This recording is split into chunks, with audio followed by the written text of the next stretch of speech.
We have covered a ton of Crash Bandicoot here on this channel, but it's time to cover the other half of the dynamic duo, the good old purple boy, Spyro.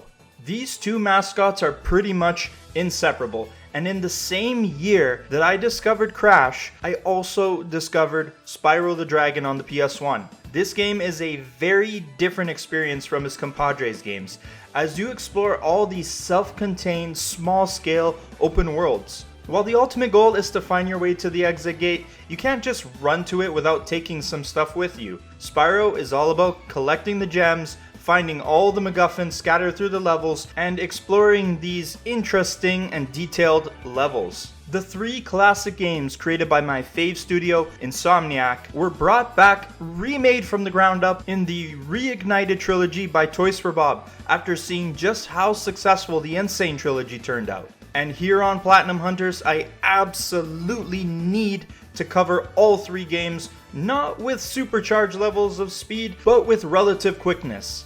Why?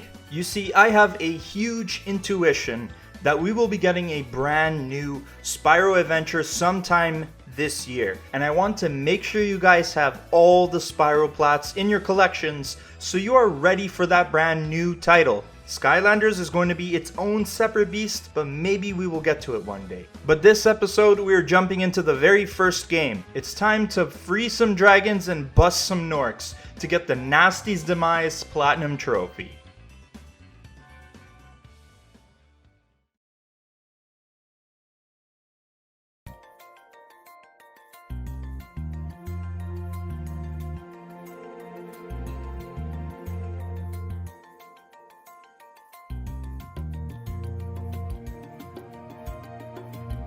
This is Platinum Hunters, the show where we take a look at everything it takes to get the Platinum Trophy and whether it's worth the effort to achieve it. Before we jump in, if you like Crash Bandicoot, I've got guides for Crash 1 and 2 up on the channel with 3 coming very soon. Check out those in the official Platinum Hunters playlist below. As well, don't forget to subscribe to the channel for more trophy guide videos just like this one. You may just find your next Platinum Trophy. Spyro's Platinum Run is as breezy and chill as the game is. I come back to Spyro 1 once a year, like required reading, because it's so much fun to explore each world and its strange inhabitants. And in every world there is one trophy to collect, so you can pick them up as you go. They usually have you looking for a hidden item, or defeat some enemies in a certain way. A couple ask you to collect all the gems in the level, and you're gonna do that anyways because you will need to collect all 100% of the gems, every dragon statue, and all 12 eggs from the egg thieves if you want to gain access to the final level and the final 2 trophies. We're gonna go world by world and cover every trophy and how to get them. Additional resources are down below in the description. One really helpful thing to know is that if you are ever missing a gem, just hold down on the L3 sticks and sparks will point right in the missing gem's direction. It certainly comes in handy. I envy you if you are playing this game for the first time. As proud as I am for being able to clear this platinum in 5 hours and 38 minutes, yeah, I know this game off the back of my hand, but I do wish I could recapture the wonder and whimsy of exploring this game for the first time. But let's hop into World 1, the Artisans homeworld, and pick up your very first trophy called Hop, Skip, and Jump. To the left of your very first dragon statue, and right beside your second, there is a waterfall with some stones. In video games, there is always something behind the waterfall. So hop on all 5 stones to light them up and you will unlock the Sunny Flight Speedway level and the trophy. If you decide to do that level right away, you can get the Barnstormer trophy by performing a loop around one of these arches. This can easily be done by pressing R1 as you fly underneath it. If you don't get it on your first try, just keep trying. It might take a couple times, but eventually the trophy will pop. Alright, time to hop into our very first world, called Stone Hill, and burn some sheep. These pesky little things are bouncing around all over the place, and you can get the sheep kebab trophy for lighting up 10 of them. That's good eating. Oh come on, you can't be that mad, they keep sparks alive. On to our next level and one of my personal favorites, Dark Hollow. The atmosphere in this level is top notch thanks to the sound effects and music. Did I mention that this soundtrack was created by the legendary Stuart Copeland of the band The Police? There's so much to talk about, but stay focused, JR, stay focused. Okay, the next trophy, Light My Fire, can be obtained halfway through the level by igniting these 2 bonfires with your flame breath. An easy one to get for sure, it's even on the main path. Onward to the level Town Square for the trophy Leaf on the Wind. All you have to do is take down this annoying piece of garbage right here. Nah, nah, nah, nah, nah, I'm gonna barbecue you. The trick to this one is that he's up in a weird spot that you can't reach, but there is a way to get there. Right here on this specific spot, you can glide from this ledge here and then chase this bitch down. I told you I was gonna barbecue you. Now we can take down the boss of this world, Toasty, and get the Burnt Toast trophy for beating him without taking a hit. He is honestly pretty weak sauce, but don't slip up on these dogs here. They take 2 hits, not 1. Unlike the rest of the bosses in this game where you can practically play them whenever you want, Toasty will only be accessible if you beat 1 level first. Then you can toast them. Now that you've gotten every trophy in this world and cleared every level, you can proceed to the Balloonist and head to World 2. Your very first balloon ride will get you the trophy Boom. Get ready to sail to our next world called the Peacekeepers. Once you arrive in World 2, you can work on the trophy Shoot the Moon. Shoot the moon. You bet your ass I will. Commandeer one of these cannons that these Gnorcs have been fooling around with and shoot one of them while they're being a little bit cheeky. You will get the trophy if you shoot one that's taunting you, so he's really just asking for it, isn't he? On to the Dry Canyon level and the trophy Bird-Brained. This one is simple. Just simply charge right into one of these vultures that attack you and get the trophy. Onward to another one of my favorite levels called Cliff Town. One of my fave things about this level is making it to the top of the building and looking out to see a few gems sparkle in the distance. You can actually glide to that area, and that's where you can get the trophy Birds of a Feather. There are a bunch of vultures hanging out there, and all you have to do is flame breath every one of them. From 2 of the hottest levels to one of the coldest, we are heading to the Ice Cavern to collect the Triathlon trophy. You will need to find all 3 of these blue Gnorcs running around on skis. I personally like to do this level backwards, as you can reach this platform that has 3 lives on it and end up right near the home gate. Access by hopping on these stone platforms right here. Flame all 3 of them for the trophy.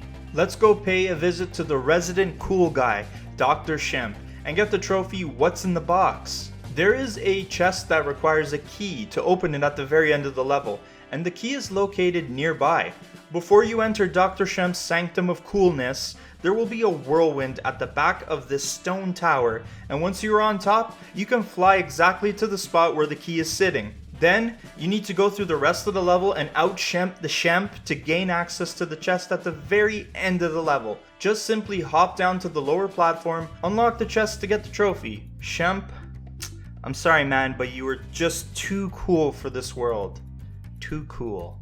Our very last stop for this world is the Night Flight Speedway level, where you can get the Hot Wings 1 trophy. You will need to flame every fairy in the level, which is kinda not cool, man. Shemp would definitely disapprove of this uncoolness. But if you like, you can wait till you beat the speedway first, and then do the trophy, so that way the timer will count up instead of down. And that's every trophy in World 2, and it's time to hop back on the balloon and drift to the next one.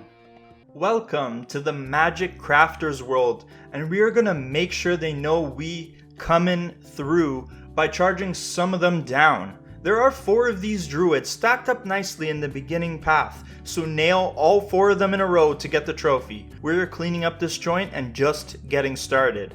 Next are these annoying metal spiders in the High Caves level for the trophy Arachnophobe. You will need to take down all of them, but because of their size, you can't charge them, and because they are metal, you can't flame them. We're gonna need a little bit of help. If you can make it to the top of the spider path unscathed, you will find a fairy that will temporarily grant you Super Flame, and then you can go to town on these bad buggies. Next is Alpine Ridge to obtain Pops of the Tops. This one is super simple, and you were going to do it anyways. Actually, a lot of these trophies, not gonna lie, you were gonna do them anyways, but I digress. There are 3 firework boxes on these 3 pillars halfway through the level, and you just have to flame all 3 of them to pop this trophy. Super simple, but to gain access to them, you're gonna have to make it to the end of the level and fly from the ridge where the exit gate is.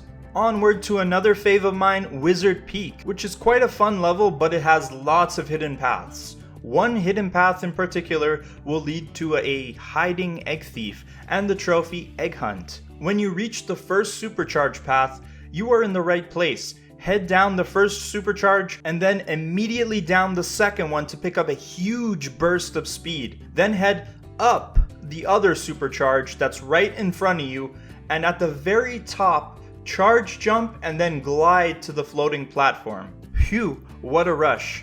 When you've made it onto the platform, don't leave until you get this egg-stealing weenie that's hiding right behind the wall here. You can run, but you can't hide from me. Alright, boss level time, so we can get the Gatherer trophy, and all you have to do is collect all 400 gems on the level Blowhard. Something you have to do anyways, like I said before. Luckily, this level is one of the most linear ones in the game, so grabbing all the gems is super easy. Then it's on to the Speedway level for the world to get the Hot Wings 2 trophy in Crystal Flight. Same deal as last time. Find all the very helpful and kind fairies and replay them with fire. It's best to beat the level and then do this when the timer is counting up instead of down. We're halfway through the game now. Just like that. Let me take a sip of my coffee.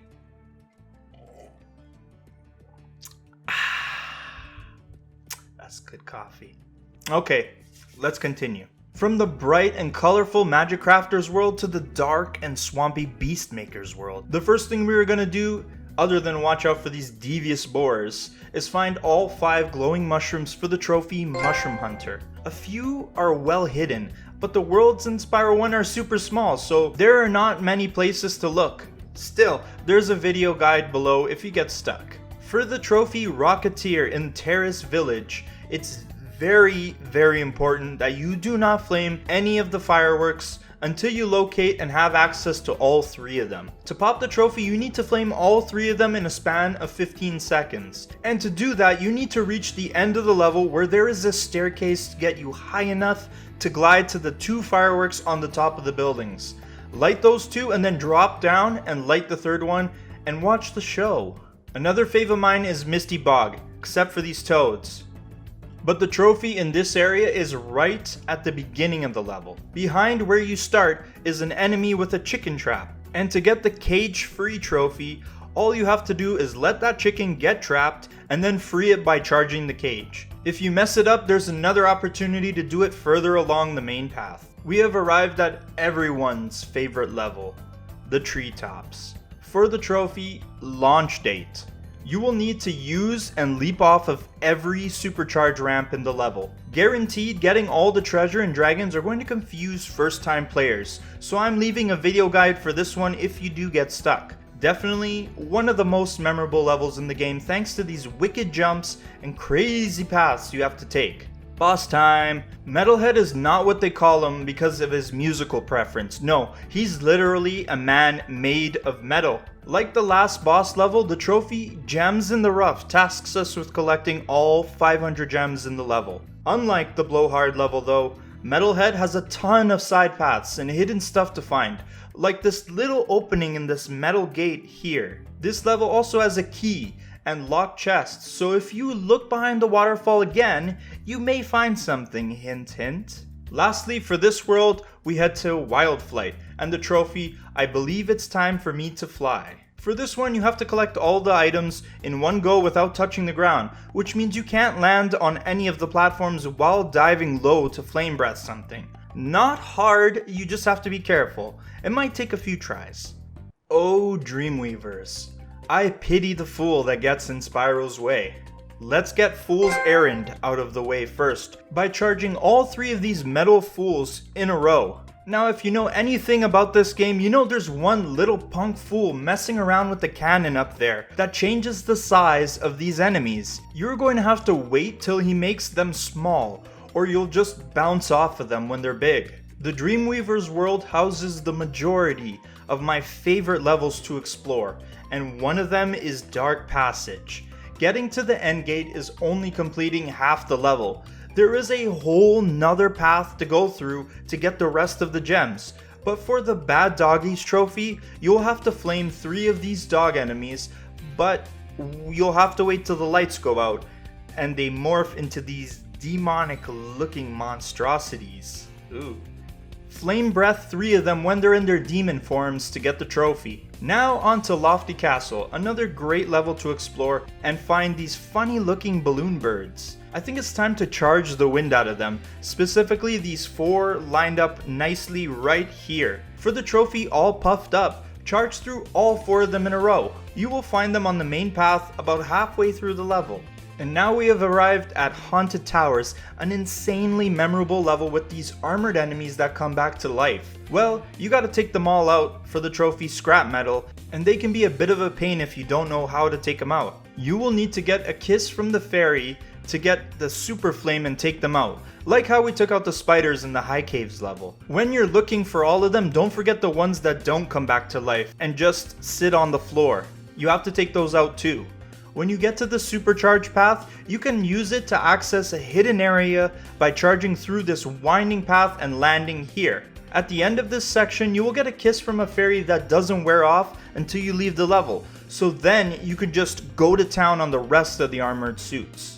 Next, let's go say hi to our friend Jacques at his boss level and unlock the trophy Jacques-tacular. When you reach this part of the level that contains these 4 weird looking creatures holding a flower and standing up on these high pillars, the trick here is that you're going to need to flame breath them all in one swoop. Hop into the whirlwind and flame all 4 beasts as you glide across this section. Just make sure you don't accidentally crash into the pillars as you do it. To access this area, you will need to flame these 2 fools at the start of the level to activate the timed pillars, and then glide from this pillar right here to the path on the left side. This will give you access to the part where you can get this trophy. And before we head into our final world, don't forget to make a stop at Icy Flight and get the Fly Like an Eagle trophy. It is exactly like the last flight trophy where you have to beat the level without touching the ground. So again, just watch out when you are collecting the items sitting on the ground. This is it, ladies and gentlemen. We have made it to Gnasty's world. This is our final stop on the booty burning journey, and we just have a few things to do and a few Gnorcs to sort out. First, we're gonna hop into the level Gnorc Cove and get the Ratastic trophy for beating the level without harming any of the rats roaming around. Not a hard thing to do, but you do have to be careful. You are dealing with explosive barrels and even flinging them around, and you don't want to accidentally take one of the rats out. Scan the immediate area before engaging in combat. Next up is Twilight Harbor and the trophy What Really Grinds My Gears. There is 6 very well hidden gears to find in various spots in the level. Seriously, as I was recording footage for this level, I could not find all 6 without a guide. Definitely leaving a guide to help you in the description below. And now, the moment you've all been waiting for. Time to take on Gnasty Gnorc in his lair. After you unlock the path to reach him, he starts running away. This is where you can get the trophy Dragon on and on and on by making him run around the path 5 times.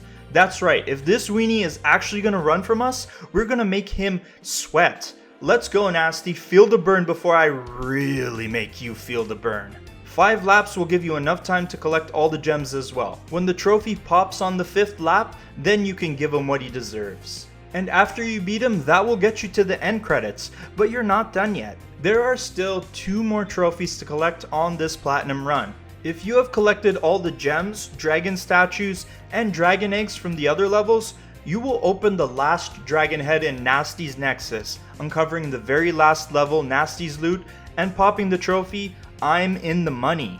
Now, for the very last trophy, Hoarder, and all you have to do is complete the level and grab all the gems. It's a very fun level, and a nice reward for 100% completion.